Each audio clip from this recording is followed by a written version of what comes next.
Independensi merupakan hal yang mutlak yang harus dimiliki oleh lembaga penegak hukum, dan prinsip tersebut harus tetap digalakkan sebagaimana amanat Undang-Undang KPK. Publik pun meyakini bahwa alih status pegawai KPK tidak mempengaruhi independensi pegawai dalam memberantas kasus korupsi. Juru bicara KPK bidang penindakan, Ali Fikri, mengatakan, TWK merupakan syarat alih status pegawai KPK menjadi aparatur sipil negara atau ASN. Hal tersebut merupakan amanat dalam Undang-Undang Nomor 19 Tahun 2019.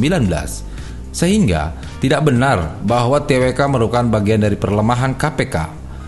Ali juga menegaskan bahwa penanganan korupsi di Indonesia tidak terganggu hanya karena adanya proses alih status.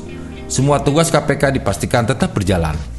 Sebelumnya, juru bicara Presiden bidang hukum, Dini Purwono, menegaskan bahwa PP nomor 41/2020 yang menetapkan pegawai di Komisi Pemberantasan Korupsi dalam laman resmi Sekretariat Kabinet mengatakan, PP ini tidak mengurangi sifat independen KPK sebagaimana pasal 3 Undang-Undang KPK yang menyatakan KPK tetap independen dan bebas dari pengaruh kekuasaan manapun.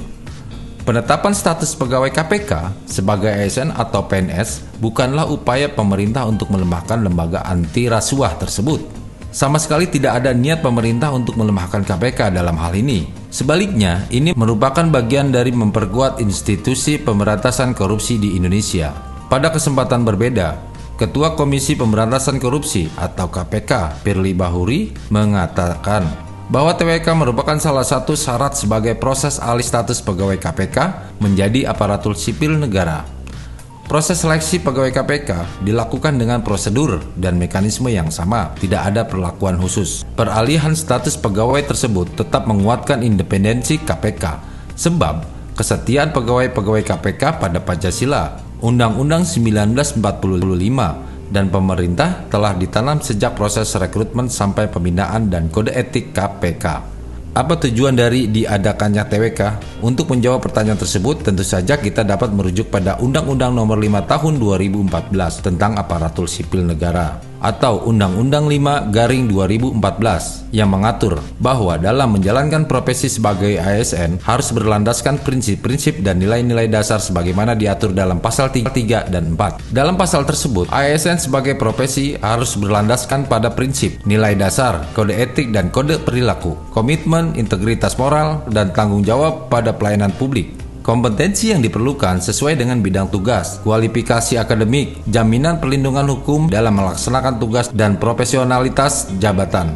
Sedangkan nilai yang dimaksud dalam pasal tersebut adalah memegang teguh ideologi Pancasila, setia dan mempertahankan Undang-Undang Dasar Negara, mengabdi kepada negara dan rakyat Indonesia, menjalankan tugas secara profesional dan tidak berpihak, membuat keputusan berdasarkan prinsip keahlian, menciptakan lingkungan kerja yang non-diskriminatif, memelihara dan menjunjung tinggi standar etika yang luhur, mempertanggungjawabkan tindakan dan kinerja kepada publik.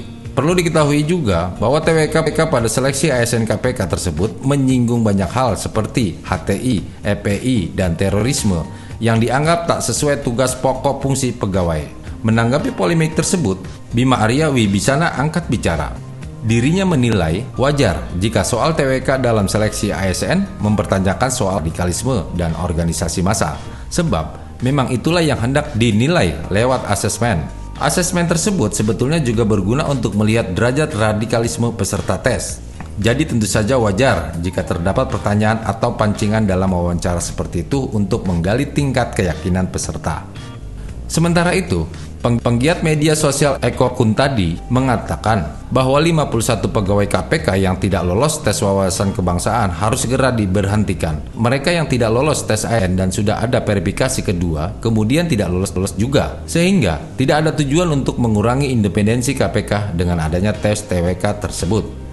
Justru, tes ini diperlukan guna mencari pegawai KPK yang mampu memperkuat KPK. Alih status pegawai KPK tidak mengurangi independensi KPK, justru memperkuat KPK dalam tugasnya memberantas korupsi di muka bumi Indonesia.